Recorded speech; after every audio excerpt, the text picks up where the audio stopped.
Okay, I can't put on music. I shall explain momentarily.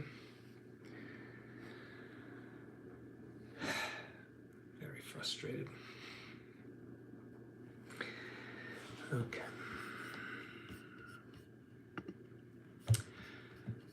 I'm just talking so people know this sound is working.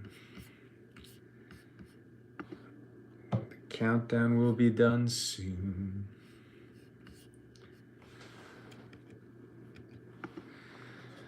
Okay.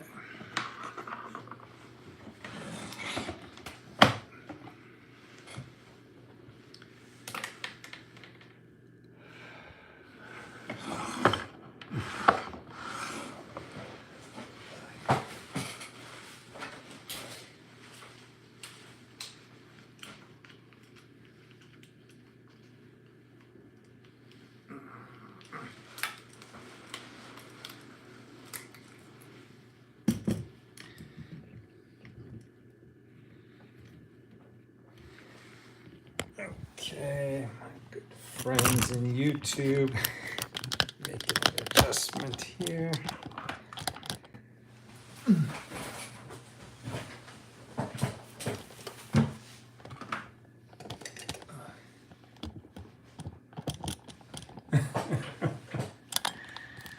Apologies, it's so awkward.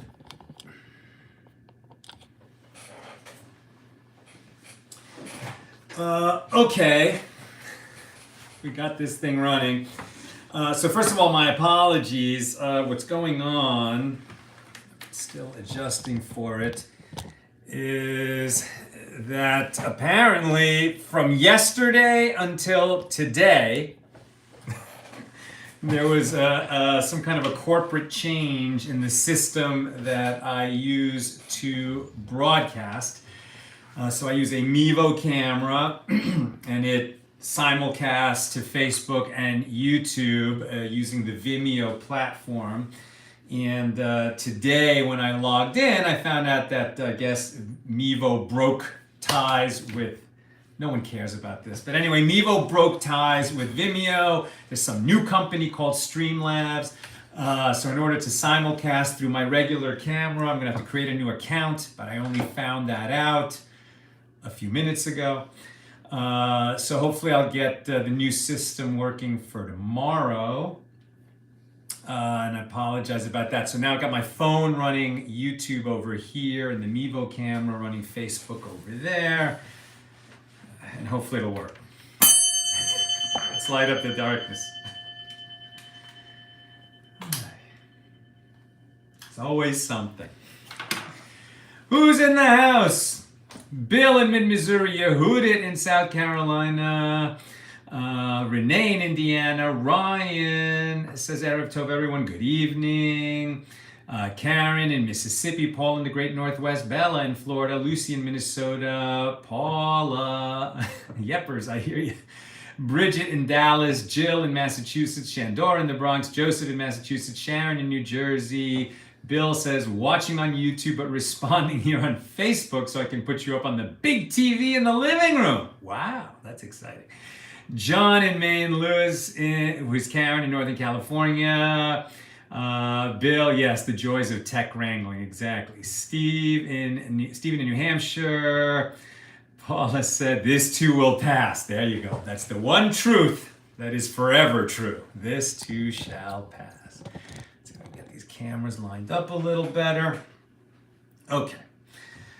Hopefully the audio is okay on the YouTube side and the Facebook side. My kingdom for a nice, consistent, open source protocol for online videos, right? I couldn't believe that they switched this system. But the weird thing is I could have understood if it happened yesterday when I came back after being on hiatus for 3 months, but the normal system worked. Today, it doesn't work. So odd. Okay, anyway, we have a more straightforward class today. Anyway, we are opening chapter 2 here in Tractate Nazir. So this tractate is about the laws of the Nazir, and this is a person who takes the Nazirite vow, which is spelled out in the Torah, in the book of Numbers. Probably, where is that? Just give you the Numbers 6:2. Right, Numbers 6:2, speak to the children of Israel and say to them, when either a man or a woman shall clearly utter a vow, the vow of a Nazirite, or the vow of a Nazir, to consecrate himself to the Lord. Right? So this is a vow that is absolutely voluntary. No one is forced to become a Nazir. In fact, the sages look down on a person who takes an unnecessary vow. And so even though this particular vow is spelled out in the Torah, it's not something you're supposed to do.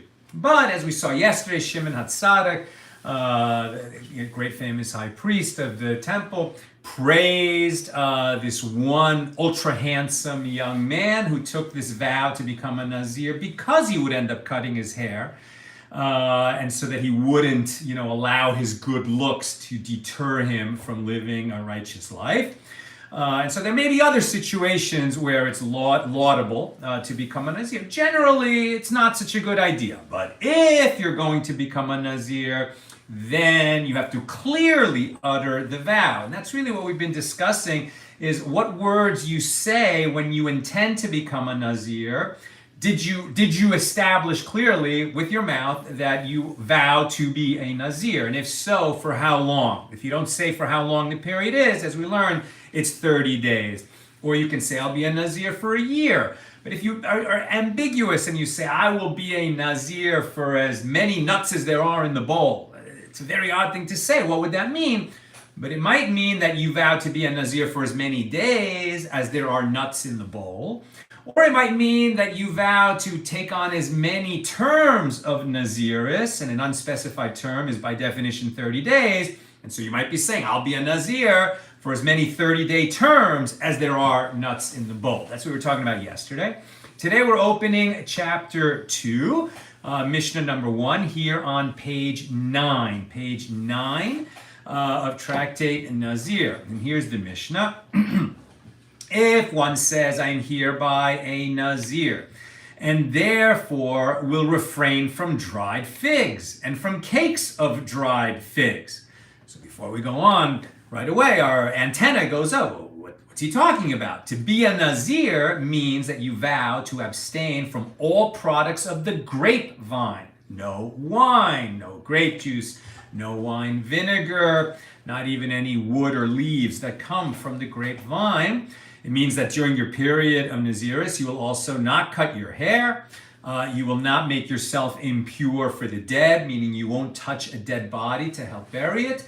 And at the conclusion of your term of Nazirus, you will bring certain offerings to the temple when the temple is standing. So, why is this particular Nazir bringing in figs? Figs have nothing to do with Nazirus. But he said, I'm hereby a Nazir and therefore will refrain from dried figs and cakes of dried figs. So if he said that, Beis Shammai, the followers of the great sage Shammai, would say about this situation that this man's statement renders him a Nazir. He is a Nazir because he said, I'm hereby a Nazir. And the fact that he added this seemingly irrelevant phrase, and I will refrain from dried figs, which has nothing to do with Nazirus, but he said it. So according to Beis Shammai, that addition from dried figs is insignificant, as this fruit has nothing to do with the prohibitions of the Nazir, which only includes the products of the grapevine. So according to Beis Shammai, the fact that he added, I will abstain from figs, doesn't change the fact that he became a Nazir. Beis Hillel, right, the followers of Hillel and Shammai argued, they established schools, and their followers for the next few generations also argued with each other. And Beis Hillel say, he is not a Nazir, since he did not accept Nazirus upon himself. Rabbi Yehuda said, well, even when Beis Shammai said that his vow takes effect, what they meant was that it only takes effect in a case where one said that he meant, they are hereby forbidden to me as an offering, meaning the figs. So in that case, it is as though he took a vow rendering the figs forbidden to him. However, Beis Shammai concede that although the vow to abstain from figs takes effect, he did not become a Nazir. Now, this language sounds a little bit familiar from our journey. We didn't take it together, but those of you, who read Tractate Nedarim, the previous chapter about vow, the previous tractate, which is all about vows, there's a vow that you can say. First of all, you could say, for example, that I have $10 and I consecrate this $10, meaning I'm going to give it to the temple, right? When the temple is standing. Or you can even say, I am going to give this to charity, right? And that's a holy purpose, to give money to a good cause. And so you're going to consecrate money to that. I'm not sure exactly how that works for charity. But when the temple is standing, you could consecrate money to become holy, or you could consecrate an animal and say, I am going to consecrate this animal as a donation to the temple, or I'm going to bring it as a sacrifice, etc. You would consecrate it, and then at that point you could no longer use it to yourself, right? You consecrate, you made that object holy, it is set aside to be given to the temple. You could also take what's known as a konam vow, where you would say that, and then once you set aside, once you consecrated, let's say, a lamb, that lamb is going to be given to the temple. You can't later change your mind and say, you know what, let's make lamb chops for dinner. I don't want to give it to the temple, I'm going to keep it. No way, you can't do that anymore. It's consecrated, it already belongs to the temple, even if it's still sitting on your farm. But if you say that lambs on my farm will be konam to me like an offering, so you haven't consecrated them in order that it's now a gift to the temple, but you have said that I am forbidden to eat lamb. I have prohibited it upon myself. I didn't have to do that. I'm allowed to eat lamb. But now I have taken on a vow that I will not eat lamb, and the manner of speaking that vow is that I have made the lambs like an offering. I didn't consecrate them. I don't have to give them to the temple. I can give them to my neighbor. But I can't eat them because they're like me. To me, they are like an offering that was made sacred, and I'm not allowed to eat that anymore. I might not even be able to give it to my neighbor because I get a certain amount of value of goodwill if I give the lamb to my neighbor. If I make it konam to me like an offering, I might not even be able to do that. At any rate, I borrowed a concept from the laws of consecration to help me, and I probably shouldn't have done that, but I did, right? To help me state my vow that, I'm not going to allow myself to eat lamb anymore, and it's going to be like it was consecrated, and it's not available to be eaten by me.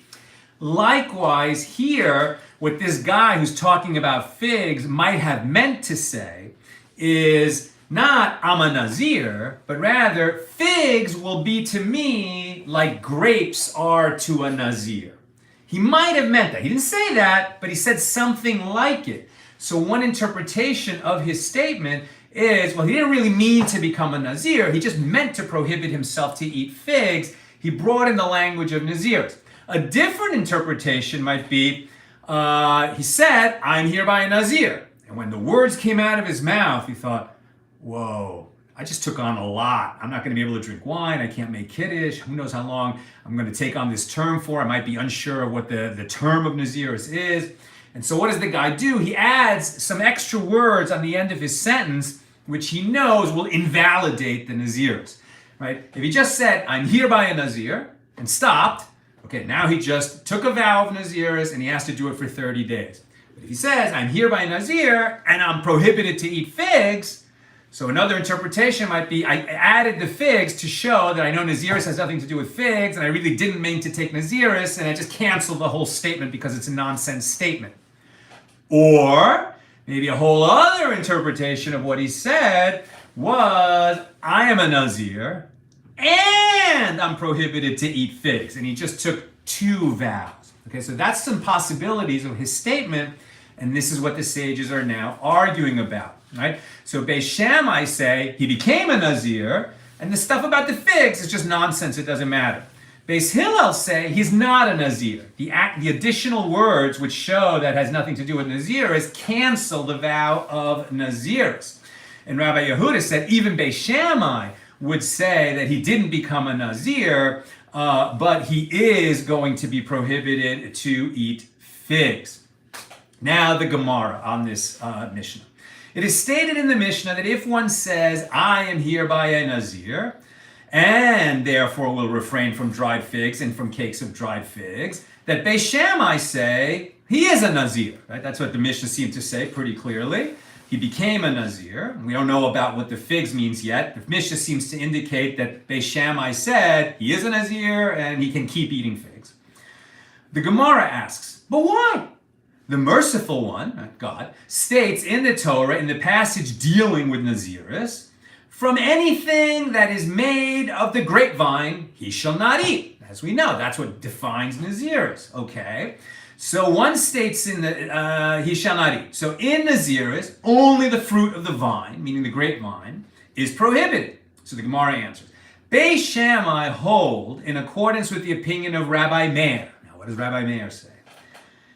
A person does not utter a statement for naught, meaning for no reason. In other words, if one utters a statement that cannot be fulfilled as stated, his statement is interpreted in a manner that renders it relevant. Here too, Beis Shammai say, okay, so he misspoke.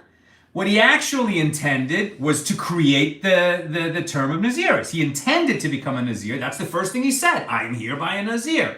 The fact that he then added some nonsense words about figs that have nothing to do with the grapevine must mean that those additional words don't take any meaning, but his initial statement, I am hereby a Nazir, does take hold. And that's according to Rabbi Meir, that people don't speak for no reason. If he said I'm a Nazir, it must be because he meant to become a Nazir. Beis Hillel hold in accordance with the opinion of Rabbi Yosef, which must be in opposition to Rabbi Meir. Rabbi Yosef says a person is also held accountable for the conclusion of his statement. Right? So Rabbi Yosef is saying, well, he didn't speak for naught when he said I am a Nazir, so okay, he's probably a Nazir. But then when he also said, and cake and figs are prohibited to me, well, that's a separate vow, and he's going to be held accountable for that. If one states two irreconcilable clauses, for example, a totally different type of law. If one says, this animal is a substitute for a burnt offering, a substitute for a peace offering, right? If you say, this is in the law of offerings, when you're bringing sacrifices in the temple, one type of offering is a burnt offering, another type of offering is a peace offering. Now you're going to say this particular animal is a substitute for a burnt offering. There was an animal set aside to become a burnt offering. Now I take this other animal and I say, this is a substitute for my burnt offering. I'm going to bring this animal instead of that animal. And then I say immediately after that, and this animal is a substitute for a peace offering, or a different animal that was set aside to be a peace offering. Well, the animal can't be a substitute for both of them. So the second statement seems like, at least irrelevant, if not nonsense. Right? What does the second statement mean? So in that situation, Rabbi Yosef would say, if one states two irreconcilable clauses, like this animal is a substitute for a burnt offering and a substitute for a peace offering, then the second clause is not disregarded. Presumably Rabbi Meir would have said, well, he made two statements. A person doesn't speak for naught. The first one is the important statement, so the second one we disregard. But Rabbi Yosef would say, well, the first statement, the animal became a substitute for the burnt offering, and the second statement has an impact also. Maybe he's going to have to go find yet a third animal and make that the substitute for the peace offering. Let's see what it says. Now, the second clause is not disregarded, and the animal assumes both statuses. Oh, that second animal has both statuses. Now, the status of a burnt offering and a peace offering. What would that mean?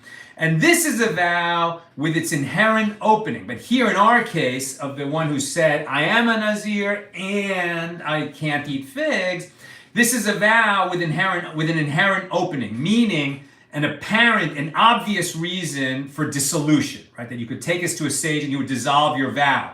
Or maybe it's automatically dissolved. Although he said, I am hereby a Nazir, by adding the words from dried figs and from cakes of dried figs, he indicated that his intention was that the nazirus would not take effect, right? In other words, Beis Shammai might say, well, he said, I'm hereby a Nazir. Boom, he's a Nazir. Whatever else he said after that, less important. Rabbi Yosef would say, no, the conclusion of this statement matters even more than the beginning. Sure, in the beginning of his sentence, he said, I am a Nazir. But the end of his statement contradicts nazirus, and in fact, it causes the whole statement to be rendered meaningless, and so he never became a Nazir. And that's how Beis Hillel hold. The Gemara asks, and according to Beis Shammai too, it is a vow with its inherent opening. And since they certainly agree that a vow of this kind does not take effect, why do they hold that this vow does take effect? Why would Beis Shammai say that he is a Nazir?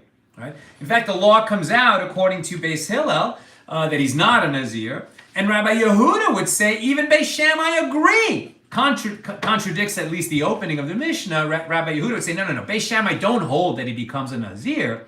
Beis Shammai hold that he doesn't become a Nazir, but figs become prohibited to him. Whereas Beis Hillel would say, no, the second part of the sentence about figs contradicts the nazirus and renders the whole sentence meaningless. Now, the Gemara explains this dispute further.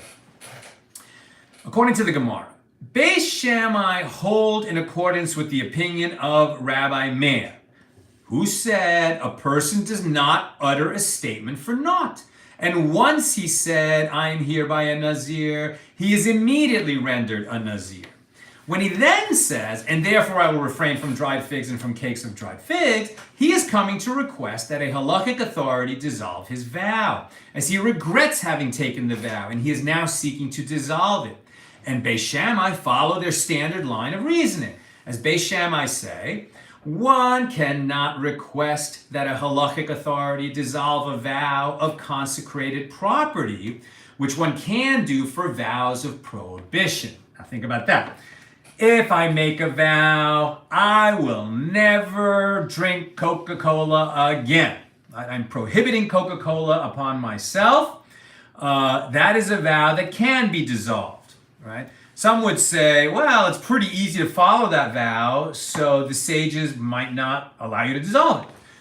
But if you were, going to marry, the daughter of the Coca-Cola, the head of Coca-Cola, and this became a problem, and then you couldn't marry your wife, and it would interfere, with the obligation to procreate and have children, well, then this sage might say, if you had known that taking a vow never drink Coca-Cola again would, ruin your chances of marrying the girl that you love, would you have taken that vow? And the guy says, no, and he says, okay, we dissolve the vow.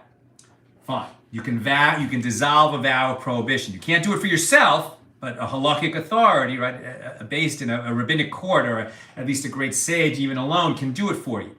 But if the temple is standing and you consecrate a lamb to be brought as an offering in the temple, then even if you regret it and you say, no, I have people coming for dinner, I really need to impress them, it's going to be a wedding feast, if I don't have this lamb to serve at the wedding feast, it'll cancel the wedding. Even in that situation, you cannot have that vow dissolved. Vows of consecration cannot be dissolved.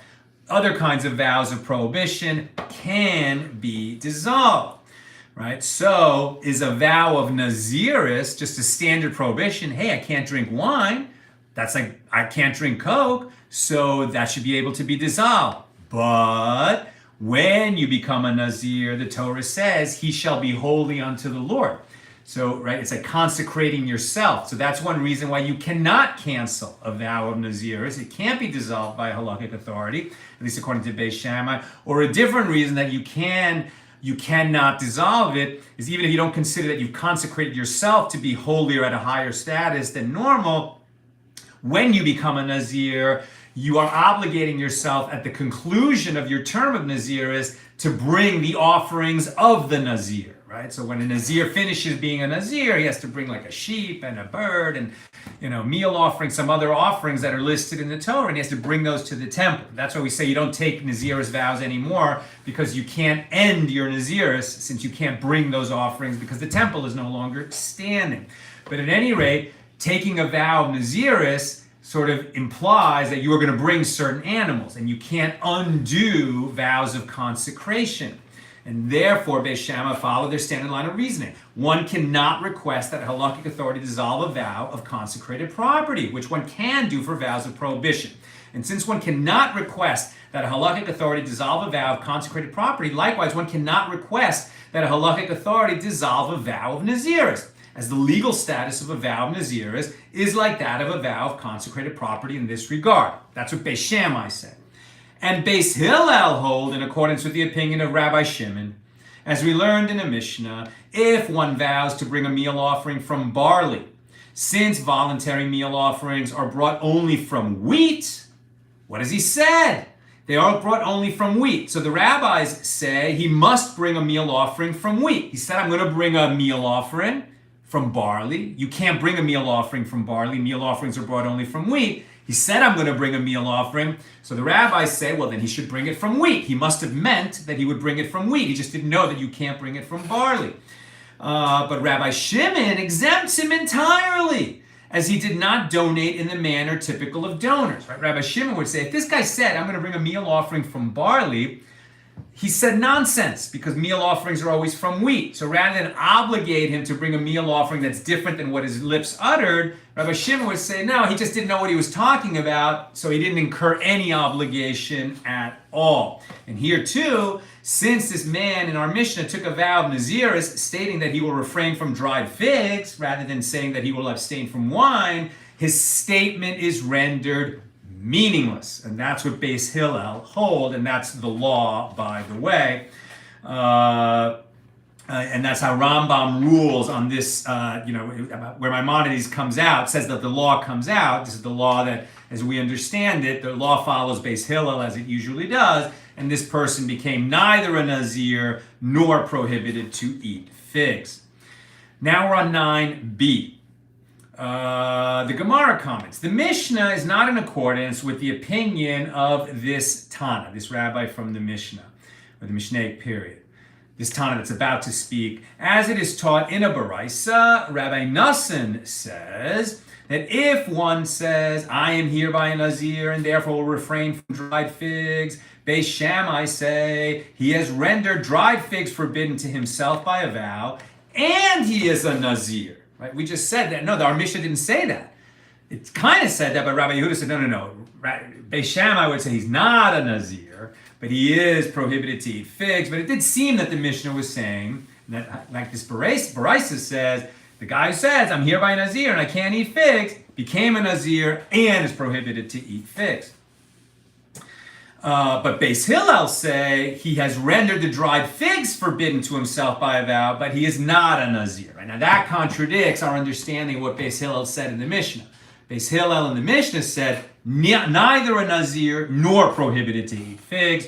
This Baraisa said, no, according to Beis Hillel, he's not a Nazir, but he is prohibited to eat figs. So according to Rabbi Nassan, Beis Shammai hold in accordance with the opinion of Rabbi Meir, that a person does not utter statements for naught, and that he becomes a Nazir as soon as he says, I am hereby a Nazir. And Rabbi Nassan explains the opinion of Beis Shammai as Rabbi Yehuda does, meaning that one in this situation has vowed that dried figs are also forbidden to him, since the rest of his statement also has significance.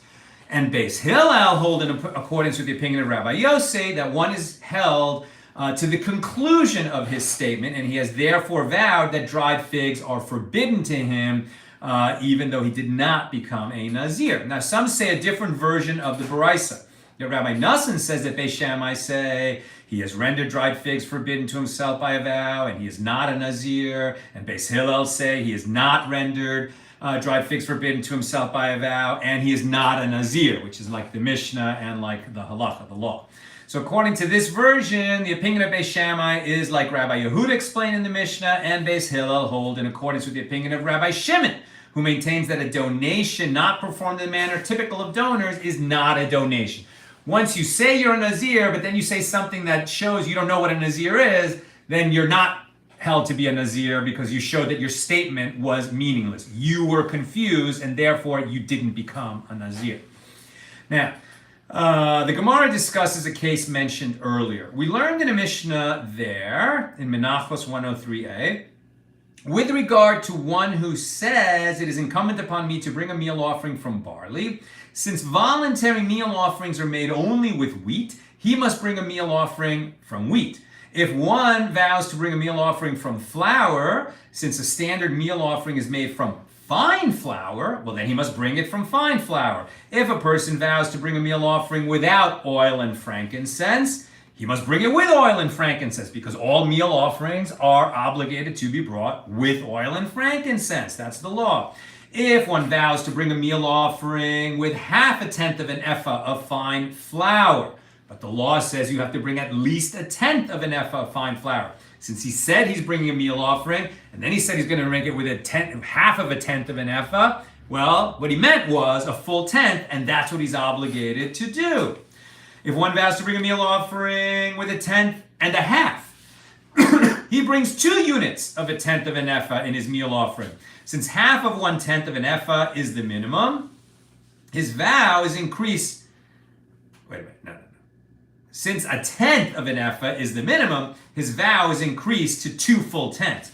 Now, Rabbi Shimon exempts him entirely in all these cases, as he did not donate in the manner typical of donors, right? So either a person says a statement that shows he doesn't understand the law, either we say, well, he's confused, so he's not obligated to bring anything, or we say, well, he's confused, but he meant to bring something, so we're going to obligate him to bring something that is within the law to be brought.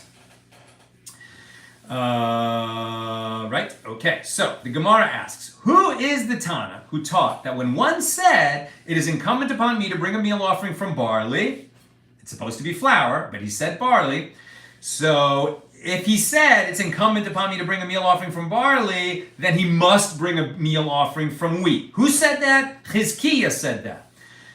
He said that this law is taught in a dispute, as a dispute between Tanaim, and it is the opinion of Beis Shammai. He explains, didn't Beis Shammai say that when one said, I am hereby a Nazir, and therefore will refrain from eating dried figs and from cakes of dried figs, that he is a Nazir, indicating that he is held to only the first part of his statement, and the conflicting details are ignored. So too, when he said that he will bring a meal offering from barley, he brings it from wheat. And the same analysis applies to the other cases listed in the Mishnah, right? The fact that he said he'll bring it from barley is rendered meaningless. He said, I'm bringing a meal offering, so he has to bring a meal offering made of wheat.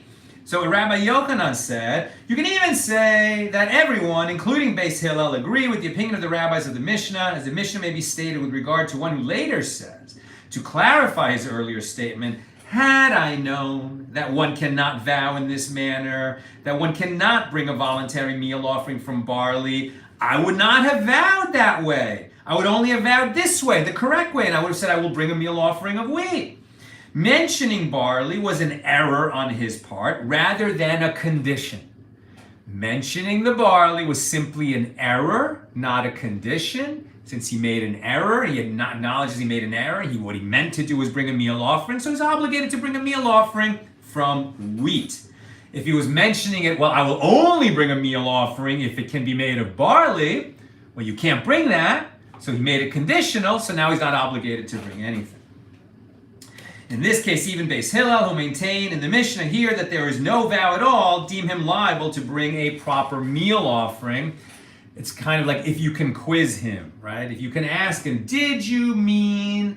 had you known that if you want to bring a meal offering, it can only be made of flour, would you have pledged to bring a meal offering anyway? And he says, yes, I would, or no, I wouldn't. Well, now we're giving him a chance to clarify his intent. It's the obvious, easiest answer out of this whole situation.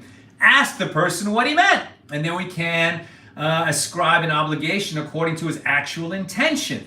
But that's not always possible, either because you can't ask him, or sometimes we say things, we might have meant something different, but the words came out of our mouth, and the words have impact. Certainly a theme of this whole discussion is think before you talk. With regard to this rule, Chizkiah says, they taught that he must bring a meal offering from wheat, only if he said that he will bring a meal offering from barley. But if he said he will bring a meal offering from lentils, then he does not bring anything. What? If I say, I will bring a meal offering from barley. Now, you can't bring it from barley, but you're obligated to bring it from wheat. But if I say, I will bring a meal offering from lentils, then you don't have to bring anything. What's the difference between saying lentils and barley? The answer is, well, barley is a grain. There are offerings brought in the temple that are made from barley, the Omer offering and one other. that I can't remember right now. So barley is sometimes brought. Meal offerings are not made of barley, but sometimes barley is brought in the temple. Lentils are never brought into the temple as an offering, and everybody knows that. And so this was a true bit of nonsense, as opposed to something that just seems like an error. The difference is that meal offerings of the Omer and of a Sota, there we go, the suspected wife, are made from barley. So if he said from barley, he may have mistakenly believed that a voluntary meal offering can be prepared from barley as well. As everyone knows that no meal offering is ever made of lentils, his statement demonstrates that he never intended to bring a meal offering at all, and he's not obligated. The Gemara asks, now consider in accordance with whose opinion does Chizkiah establish the Mishnah in Tractate Menachos? It is in according with the opinion of Beis Shammai. But lentils relative to a meal offering are comparable to dried figs relative to a Nazirite, to a Nazir. Right? Dried figs have nothing to do with Nazirus, and lentils have nothing to do with meal offerings. As everyone is likewise aware that one cannot be a Nazir and therefore refrain from figs. And yet, Beis Shammai say, he said I'm a Nazir, so he is a Nazir, even though he also mentioned the dried figs. Why don't we say, I will bring a meal offering from lentils, and everyone says, no, he's excused, he doesn't bring anything. What is the difference between Beis Shammai, who obligates him to become a Nazir, even though he mentioned figs, but here we don't obligate him to bring a meal offering because he mentioned lentils? And the Gemara answers, Chizkiah retracted from it and no longer holds that the Mishnah in Menachos is in accordance with the opinion of Beis Shammai, right? Because presumably Beis Shammai would say, well, he said, I'll bring a meal offering from lentils. The lentils are nonsense, but he said, I will bring a meal offering, so he's obligated to bring the meal offering. The Gemara asks, and why did Chizkiah retract from his statement? And Rava said, the Mishnah caused him difficulty and demonstrated his error. If the Mishnah is in accordance with Beis Shammai's opinion with regard to the Nazir, that he becomes a Nazir, and he is prohibited to eat figs, or he doesn't become a Nazir, and he is prohibited to eat figs according to Rabbi Yehuda. But the first statement of the Mishnah about Beis Shammai is he becomes a Nazir, and also prohibited, right? And Beis Shammai say he is a Nazir, and he's not, according to Beis Shammai, he is a Nazir, but he's not prohibited to eat figs. Rabbi Yehuda said, no. He's not a Nazir, according to Beis Shammai, but he is prohibited to eat figs. Okay. So Rabbi said, the Mishnah caused him difficulty, and it demonstrated his error. If the Mishnah is in accordance with Beis Shammai's opinion with regard to the Nazir, why does the Tana specifically teach the case of one who says that he will bring a meal offering from barley? Let him teach a greater novelty, i.e. that even one who vowed to bring a meal offering from lentils is obligated to bring a meal offering from wheat. Rather, Chizkiah holds that when Beis Shammai stated their opinion there, i.e. in our Mishnah with respect to a Nazir, their intention was, as explained by Rabbi Yehuda, that one's statement is interpreted to be meaningful and it can have the meaning of creating a vow that dried figs are forbidden to him. In the case of the meal offering, even they agree that since one's vow has no meaning, as there cannot be a meal offering made of lentils, no vow takes effect at all. And Rabbi Yochanan said, even one who vowed to bring a meal offering from lentils must bring a meal offering from wheat. And the Gemara asked, but Rabbi Yochanan is the one who said that the Mishnah is referring to a case of one who says, had I known that one cannot vow in this manner, I would not have vowed that way, only this way. Right? He just spoke in error. And had he known, he wouldn't have made such a vow. He would have vowed correctly to bring the meal offering from wheat. So in the case of lentils, it is not reasonable to say that he erred in thinking that one may vow to bring a meal offering from lentils. And the Gemara answers, he stated this ruling in accordance with the statement of Chizkiah. Rabbi Yochanan was not stating his own opinion, he was challenging the ruling of Chizkiah. And the Gemara explains his challenge. What is the reason you retracted your earlier opinion that the Mishnah is in accordance with the opinion of Beis Shammai? You did so because it does not teach from lentils. That is not conclusive, as perhaps it is speaking, utilizing the style of, it is not necessary, meaning like this. It is not necessary to say that when one says it is incumbent upon me to bring a meal offering from lentils, that he brings a proper meal offering of wheat. Obviously he has to do that. In that situation, it can be said that by saying from lentils, he is retracting the first statement and now wants to rescind his vow, right? He said, I will bring a meal offering. Man, I don't really want to do that. From lentils. See, I didn't mean anything at all. I was just speaking nonsense, right? But if he said, it is incumbent upon me to bring a meal offering from barley, since it is possible to explain that certainly this is what he said, if this meal offering that I vowed to bring from barley is consecrated like the Omer meal offering, or like the meal offering of a sota, both of which are made of barley, so then it should become consecrated. And if it is not possible to volunteer a meal offering made from barley, it should not be a meal offering at all. Perhaps that's what he was thinking. So the Mishnah therefore teaches us, and I'm done, so if you have any questions or comments, get them in. The Mishnah therefore teaches us that one nevertheless brings a meal offering made from wheat. And Rabbi Yochanan holds that the difficulty raised by Chizkiah against his own explanation is inconclusive, and he need not have retracted it.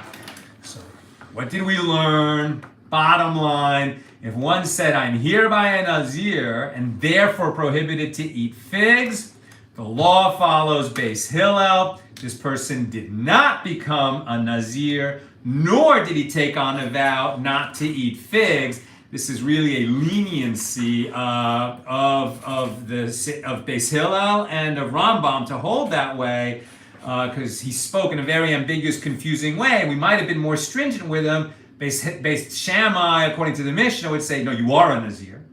Rabbi Yehuda said, no, what Beis Shammai meant was he's not a Nazir, but he is prohibited to eat figs. Some opinions said he is a Nazir and he's prohibited to eat figs. But in the end, no, he's neither a Nazir nor prohibited to eat figs.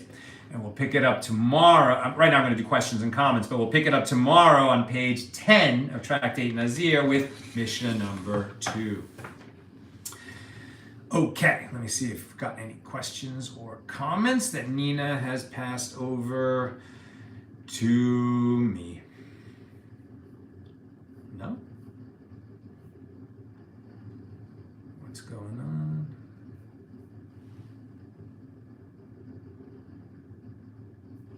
Yeah, okay, so this is Nazir number 9. I see why confusion is. Okay, Bill. So if I'm getting this right, Beis Shammai say that it's licit, I guess permitted, to use the vow of nazirus analogically. Such and such a thing is forbidden to me like grapes to a nazir, and Beis Hillel say you can't do that. No, I think that's how I was explaining one possible way to understand it. But I don't think that's what they actually said. I think what Beis Shammai said was, he said, I'm a Nazir. So we take that statement by itself, and then the fact that he added, and therefore prohibited to eat figs, we're either going to render that part of the statement, meaningless, or we're going to take it as a separate statement, and he's also prohibited to eat figs. But it seems like Beis Hillel say, no, the end of the sentence becomes the most important part of the sentence, right? Just like the end of a story is often the most important part of the story. And it redefines what was said at the beginning of the sentence. But this idea of analogically, as you're saying, is that the word analogically? Yeah. It definitely comes up, right, with respect to Konam vows. And that's why it seems like Nazirus gets its own tractate. Right, because the whole world of vows is vast, and so much can happen in the world of vows. But Nazirus is very specific, right? And so, since it's a specific kind of vow, certain language that would work in the world of general vows may or may not work in the world of Nazirus, I would say.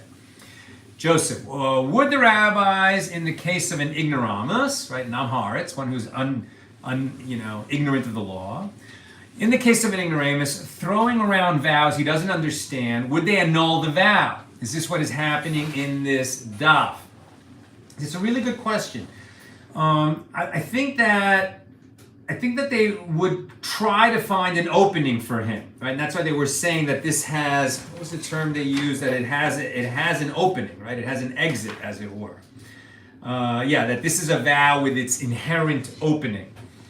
But I think they would also say that, the guy might be an ignoramus, but if he speaks a clear vow, and even though he might not have understood what its impact would be, he may or may not be held to it, right? if he didn't understand that the impact of his clear vow would be to, destroy his marriage, okay, we're going to find an opening for him because he never would have made the vow if he understood what it was. But if he took a vow to consecrate something, even though it might cost him, that's the kind of vow that cannot be dissolved, even though it was made by an ignoramus. Bill, one cannot take the vow of nazirus now, but can one, because the temple is not standing and we can't bring the offerings that are due from the nazir when his term of nazirus ends. So one cannot take vows of nazirus now, but can one in the modern world do, for lack of a better word, an a la carte nazirus? That is, taking separate vows for each of the things a nazir would. I vow not to benefit from the grape for 30 days, and I also vow not to cut my hair for 30 days, and I also vow to make a contribution to charity at the end of 30 days with a value equivalent to the offerings that a nazir would have made in the temple in the end of their nazirus, or something to that effect. It's a great question. I'm not a rabbi. But it seems to me like that would create the equivalent. Now, what's the difference between your a la carte nazirus and actual nazirus? You said no benefit from the grape, not cut my hair, and make a contribution equal in value to bringing the offerings, right? But what happens there's also you can't profane yourself for the dead, make yourself impure for the dead. And if you do, right, then you have to bring certain offerings. Now, even if you add it to your list of vows, Bill, and I will not make myself impure for the dead. Well, first of all, we're all impure all the time. That's probably why you didn't include it. We're all assumed to be tameh because we don't know where all the dead bodies are buried around the world. And it doesn't matter anyway. Because really to be in a state of purity is to eat teruma, which we don't do, and to enter the temple, which we don't have, right? But if you became impure, then at that moment you would owe certain offerings, right? So even your a la carte example, very similar to Nazirus, but not the same. Can you take on those vows? I think, why not? You shouldn't, right? You shouldn't take on vows unnecessarily. There's a teaching somewhere else in the Gemara, that when we reach the next world, we'll be called to account for all of the permitted pleasures that we did not enjoy. I don't know where that is from. I remember hearing it somewhere. But this idea that, God gave us the world to enjoy and all the beautiful things in it. And if it's a permitted pleasure, we should try to, enjoy it. It was given to us to enjoy. When one takes a vow of prohibition on oneself unnecessarily, right? It's like you're saying, I know better than God what I need. Now, if you're an addict and you're saying, I'm going to take a vow against, my drug or my substance that I abuse, okay, well, now you have a good reason for taking that vow, and maybe that will work. But I, in all cases, recommend against vows. Don't take vows, right? That's why we always say bli neder, that we don't want to take a vow because there's all kinds of, then you become a sinner if you break your vow. Find other mechanisms to help you through, abstaining from something that tempts you other than vows. Renee, what if the vow is for life and deemed irrevocable? And we saw yesterday, right, there's the permanent Nazir and the lifetime Nazir, which are a little different from each other. So no offering at the temple post-mortem, so the need of the temple is disconnected from the vow for life in modern times. Scratching my head. For Nazirus, right? Since you can never end it, you're saying, well, I don't need to bring on, can I become a lifetime Nazir? Because I'm already assuming I will always be a Nazir, so I never need to bring offerings at the end of my Nazirus. Why can't I do that even in the absence of a temple? Good question. Maybe you can. I'm not sure. But again, even with the lifetime vow, if you accidentally touched a dead body, then you have to bring the offerings for that, and those offerings can't be brought without the temple, so maybe that's why it doesn't work. And finally, PK, Sal and Nina, would you guys spend some time and tell us about the making of your movie? Maybe do a live show of us talking about the movie, says Nina. Maybe we should. So much is going on with the movie. There were so many stories to tell. Production was really rough. We're almost at the end of our hour. Let me see if I could just remember, one incident. I'll say this: we made a very, very ambitious movie. You hear that it's about a rabbi detective, and you see me, teaching Talmud every day, and you might think to yourself, this is some kind of special interest, very Jewish, religious type of movie. And no, there's a rabbi who's the detective, but he's forced to become the detective because the police won't investigate the crime. And the murder seems to be one thing, and of course is another. It's that kind of movie. But as he takes on the crew of ruthless killers that really are behind the original crime, and then in any murder mystery, right? There's the original murder, and then the murders that happen to try to cover up the original murder. And as he comes closer and closer to the truth, the danger level rises. And he has to get trained. He has to get a gun. Many of you know that I serve in a volunteer security force called Magen Am. I'm trained and licensed to carry a firearm in uniform, private security uniform. And so when I go to synagogue on Shabbat, I carry a firearm on my hip. And the training that I underwent for Magen Am very much becomes part of the training the rabbi undergoes in the movie. And as he takes on these bad guys, it's not just a mystery thriller, our movie, it's an action thriller. We thought as we were writing it, Nina and I, that we wanted to have a lot of action in the trailer because we've seen so many thrillers, and it's amazing how many slow burn thrillers actually have very little action. Whatever action they have ends up in the trailer, but they have very little. We have so much action. And that's what it takes, to make a commercial movie. We also have movie stars: Christopher Lloyd, Dermot Mulroney, Neil McDonough, Lona Tal, Mark Feuerstein. So really our aim is to make a commercial action thriller that happens to have quite a bit of beautiful, Torah and sort of the way the rabbi approaches life. It's kind of along with the package, as it were. But we made a movie that we hope will be in a theater near you across America and across the world. But of course it was made on an independent budget, and so we really have as much action as a big Hollywood action movie. And to achieve that on a 20-day shoot was a rough shoot. It was not easy at all. We worked insane hours. The crew were amazing. The cast was amazing. You see me here always trying to smile and make my way through the class. And I tried to always keep a good attitude, but, Dictator Sal had to emerge on set as I was directing, just so that we would make our days, And at a certain point, I realized we weren't going to make our days unless we hit a whole other gear. And so, you've heard, if you've seen movies about making movies, that the director says action, and then they do the scene and then cut, and then everybody resets and you start again. And pretty early on, I kind of stopped saying cut. I just started saying, obviously sometimes you have to, but very often I would just say back to one, meaning back to first position, and let's just do the scene again with no reset. That saves you 10 minutes or so between every time you cut, everybody, camera stops, makeup comes in, hair comes in. I was like, no, we don't have time for all that. We got to just do this again so that we can get this coverage of this angle, move on to the next angle, and if not, we're not going to make it. And I just think that all the learning that we've done together and the Talmudic learning I've done in my life, it really helped me to be able to see, the shooting challenge before me, and the next one after that, and the next one after that, and what it was going to take to make sure it's going to cut together later. And the director has to always see the movie in his head that the audience is going to see in the movie theater at the end. And you have to just constantly keep that in mind, even when you're in the trenches with so many different elements, actors, sound, stuntmen, firearms, armorers.